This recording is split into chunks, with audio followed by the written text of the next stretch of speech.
Warning, contains language and epicness. Hashtag spoilers. I want somebody to scare me! Scare me! Yeah, I just feel like, don't die. Fourth year in a row. There's...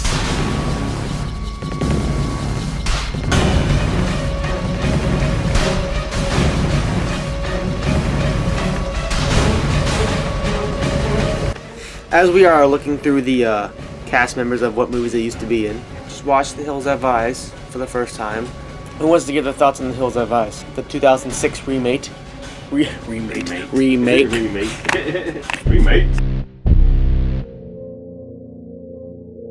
I guess I will. Hills Have Eyes 2006 remake. Remake?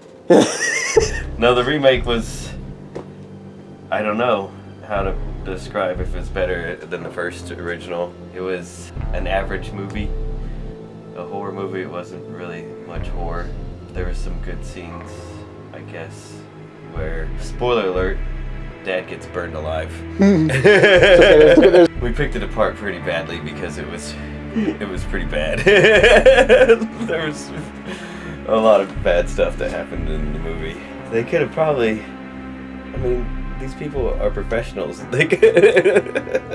it went to a theater. I guess you're really trying to scare somebody. You don't really care what if they're looking at anything else. I don't know. It wasn't. So I've seen it before. What you're saying is it didn't age that well? Yeah, no. I think I would have to go pretty low with this one, like 4.5 out of 150. No, I'm kidding. 4.5 out of 10. 4.5 out of 10. Yeah. But if are we doing scary factors and stuff like that? This year, yeah. And gore. And it wasn't really scary. So, I'll make 2 comments real quick. First of all, that girl Ruby, she's fucking hot as hell. Even though her role in the movie was kind of minor. Yeah, I mean, they made her try to. Her name is Laura Ortiz for those who want to point that out or look her up. Anyways, so that was continuing with my first observation.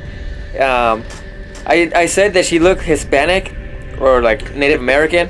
She's from Colombia, so I was right. So I have an eye for Hispanics.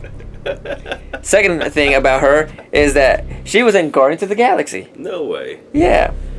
And Thorn Hears a Who. That's her little, whatever the word is, plethora of acting skills. I don't know what she is, but Probably minor role. anyways, this movie wasn't scary at all, honestly. Pretty cool movie. I've seen the second one, I believe. Or I may be getting it mistaken by Wrong Turns. But either way, I think it was interesting in its own respective way. It was pretty creative. Yet again, it was a remake. I was rooting for the hero the entire time. And this movie is like literally the entire script of Fallout 4, for those of you played it before. And I feel like this camera angle is like really weird, like so close to my face. I look high. I'm not high. Jason's just trying to peek around the corner. Like earlier mentioned before, there was a spoiler. Yeah, this entire thing is about spoilers. The guy that had the kid, I'm gonna call him the lone survivor, even though his name was Doug. He was going out looking for his baby, with the help of his companion dog. And the dog kicks ass the entire time. It's like killing everybody. I think the dog kills more people than he does. Oh, sure. But yeah, that's exactly the entire premise of Fallout 4. A lone survivor, lost in time. You can kind of say that here too, because with all the shit that happened and the lack of technology, the guy goes out looking for his child, finds the child, and then gets like harassed by mutated people and shit. And he has a dog that kicks ass too. But in the game, the dog can like hold about 100 pounds worth of weight. This dog couldn't. So I think Fallout 4 wins against like dogs, and they're both German Shepherds too. I just realized. Ironic. So That is crazy. yeah, I don't think that's a coincidence. I feel like this movie was just like the entire script for Fallout 4. Anyways, I gave it about a 5. I'll give it a 5. Alright, so I have this problem.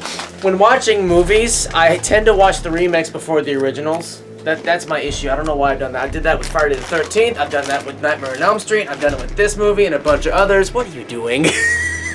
Like, please don't do that. This is so fucking weird.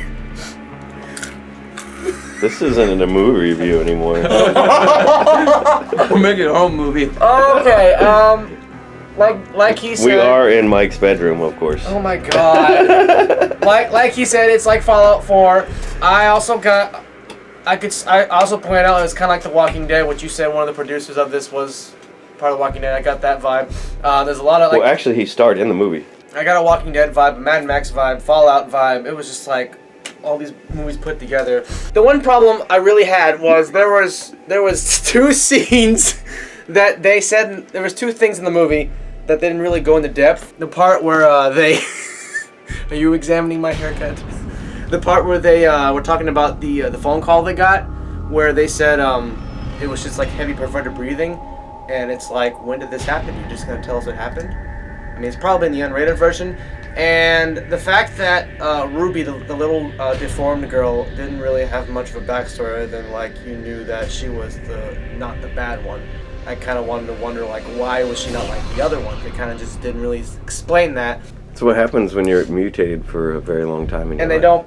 don't put enough detail in the script, or where it's a remake and they just cut stuff out. It's just like that. I just want to know like, why was she not like the others? That's all I wanted to know. And of course the phone call. Because she was cuter. No. Well, there was another little child that didn't do anything. She just said, "You want to play with this?" Yeah, there was 2 children. 2 different childs. 2 childs? 2 Two childs. The plural of child is childs. No, it's not. He doesn't work at the ELC. Oh man. I don't know. Like, I couldn't really get behind this movie. Like, it seemed more like an action gore movie than an actual scary movie to me. I'm gonna go with the 4.9. That's the best I can do. I can't go 5. Anyone want to add something to it? Yeah, I want to add something to it. So, there was a point in the movie where the main character, Doug, the superhero guy here, he kills every fucking mutant in that entire family thing, at least that we know of. Everyone that's there, he kills every single one person. Except Ruby, because Ruby had the child. Ruby gives him back the child. Like, were we all just supposed to go home after that and be like, Kumbaya, you killed my family? Kumbaya, my lord. Like, Ruby just willingly, I feel like at this point, she's like cornered, she's like, oh shit, he has a fucking gun, and I have his baby. I should just give him the baby and be like, let this be good. So, like, I understand, like, why she gave the baby up, but, like, at that point also, like, in Ruby's defense, you just killed my entire fucking family. Bruh. Like, I don't think, like the last one standing. I don't feel like the trade-off here is, like, all that good. That's exactly what he was talking about, how with their backstory, because she ends up saving him, too. Yeah. Like, was she maybe was she, like, the slave? Maybe she was, like, the only eligible female? Because, stuff happens with the other females. And, like, the part where... like, was she, like, the only one that she was just taking it all? Like, Smurfette and Smurfs? Like, there was only one female and there were a bunch of different men? In the part where, like, she's, like, protecting Bobby and Lizard's, like, sitting there laughing at him eating a dog leg. Closing I also want to point out that this guy here was calling the shots in the movie. He called out at least 2 shots. Like, okay, this is what's going to happen. Shoot, like, a minute later. BAM! It happened. It's like... I guess he's already seen this movie. Holy shit. And that's it Wait. for the review. Oh, I guess not. Next time you'll see us, we'll be reviewing Double A Chicken's favorite night ever. Just kidding, it's not. We're going to be watching Lights Out and Don't Breathe. Until next time, enjoy the scares. Or try to at least, because this year's been kind of